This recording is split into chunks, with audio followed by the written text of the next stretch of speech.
প্রধানমন্ত্রী তারেক রহমানের সঙ্গে নতুন মন্ত্রী পরিষদে 25 জন পূর্ণমন্ত্রী রাখা হয়েছে। তাদের মধ্যে একজন নারী এবং 2 জন টেকনোক্র্যাট মন্ত্রী হয়েছেন।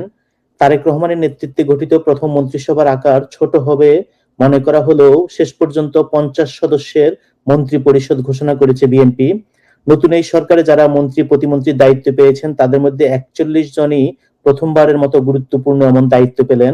এমনকি তারেক রহমান নিজেও প্রথমবার মন্ত্রিসভার সদস্য হয়েছেন। মন্ত্রীদের মধ্যে আগের 91 সালের মন্ত্রিসভার সদস্যরা যেমন আছেন তেমনি অনেক ইয়াং মন্ত্রীও আছেন।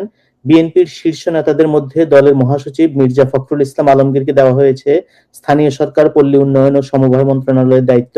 নতুন মন্ত্রী পরিষদের পূর্ণ মন্ত্রীদের তালিকায় থাকা একমাত্র নারী আফরোজা খানম রিতা পেয়েছেন বেসামরিক বিমান ও পর্যটন মন্ত্রণালয়ের দায়িত্ব। এখন পর্যন্ত মন্ত্রীদের নিয়োগ নিয়ে সবচেয়ে বেশি প্রশ্ন উঠেছে পররাষ্ট্রমন্ত্রী খলিলুর রহমানের নিয়োগ নিয়ে। অন্তর্বর্তী সরকারে জাতীয় নিরাপত্তা উপদেষ্টার পদে থাকার পরে খলিলুর রহমানকে পররাষ্ট্রমন্ত্রী পদে নিয়োগের কারণে অন্তর্বর্তীকালীন সরকারের নিরপেক্ষতা নিয়ে প্রশ্ন উঠেছে। এতে কনফ্লিক্ট অফ ইন্টারেস্ট নিয়ে বা স্বার্থের সংঘাত নিয়ে প্রশ্ন উঠেছে। অথচ গত বছর বিএনপি এই খলিলুর রহমানকে অব্যাহতি দেওয়ার জন্য দাবি জানিয়েছিল। বাংলাদেশে এই নিয়োগ নজিরবিহীন। আগের কোনো তত্ত্বাবধায়ক সরকার বা অন্তর্বর্তী সরকারের কেউ পরে নির্বাচিত সরকারের কোনো পদে আসীন হওয়ার কোনো উদাহরণ নেই। খলিল ডিপ স্টেটের খাস লোক বলে অনেকে সন্দেহ করেন। ডিপ স্টেট হয়তো পুরোপুরি নিয়ন্ত্রণ ছাড়েনি, এখনো সহজে ছাড়বেও না, যে কারণে বিএনপি পররাষ্ট্রমন্ত্রীর মতো গুরুত্বপূর্ণ পদে দ্বৈত নাগরিক খলিলুর রহমানকে নিয়োগ দিতে বাধ্য হলো। একইভাবে অন্তর্বর্তী সরকারের অ্যাটর্নি জেনারেল এখন আইনমন্ত্রী পদে নিয়োগ পেয়েছেন। তিনি এবারে প্রথমবারের মতো মন্ত্রী হয়েছেন। 2024 সালের 8 আগস্ট অন্তর্বর্তী সরকার ক্ষমতা নেওয়ার পর তিনি 1 বছরের বেশি সময় ধরে অ্যাটর্নি জেনারেলের দায়িত্ব পালন করেন। তবে মোহাম্মদ আসাদুজ্জামান 17তম অ্যাটর্নি জেনারেল হিসেবে দায়িত্ব পালন শেষে গত 27 ডিসেম্বর 2025 সালে অব্যাহতিপত্র জমা দিয়েছেন। সেজন্য সেখানে কিছুটা হলো রাখঢাক আছে, তারপরেও ব্যাপারটা ঠিক হয়নি। স্বরাষ্ট্রমন্ত্রী হিসেবে সালাউদ্দিন আহমেদ সাহেব ইতিমধ্যে মব কালচার নিয়ে কড়া হুঁশিয়ারি দিয়েছেন। অতীতে তিনি বিএনপি সরকারের যোগাযোগ প্রতিমন্ত্রী হিসেবে দায়িত্ব পালন করেছেন। তিনি বলেছেন বাংলাদেশে আর মব বরদাস্ত করা হবে না।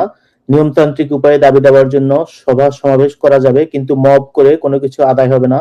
মব এবং চাঁদাবাজির প্রতি জিরো টলারেন্সের নীতি বজায় থাকুক।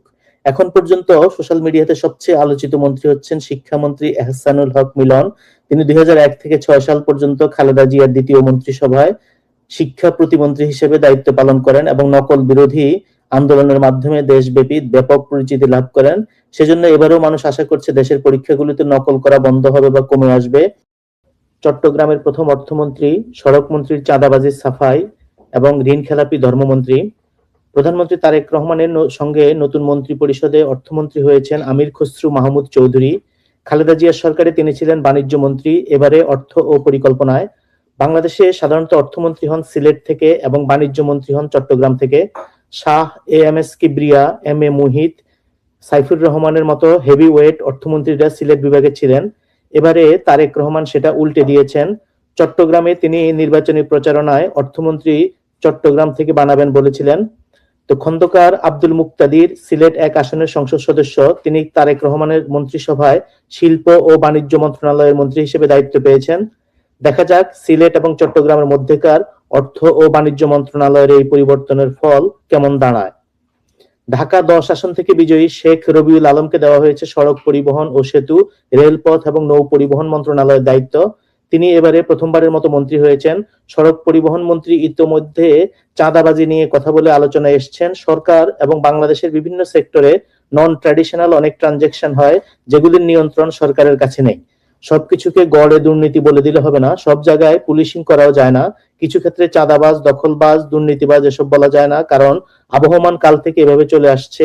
বাজার ঘাট ইজারা অনেক সময় প্রশাসনের মাধ্যমে হয়। অপ্রাতিষ্ঠানিকভাবে রাজনৈতিক দলগুলি এসব নিয়ন্ত্রণ করে, কিন্তু প্রশাসনের হিসাব থাকে কে কোথায় কি করছে।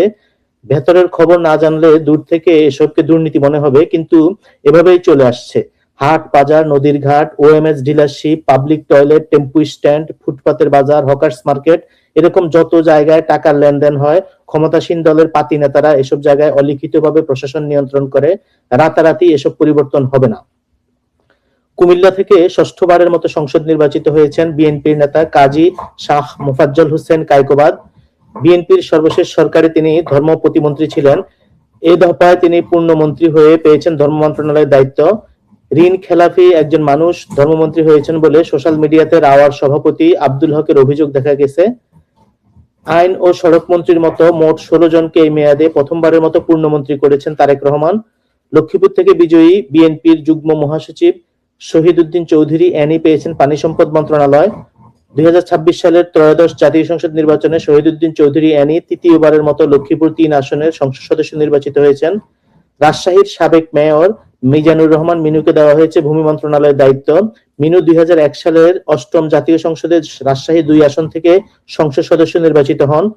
প্রথমবার মন্ত্রী হয়ে বিএনপির নেতা আব্দুল আউয়াল মিন্টু পেয়েছেন পরিবেশ, বন ও জলবায়ু পরিবর্তন মন্ত্রণালয়।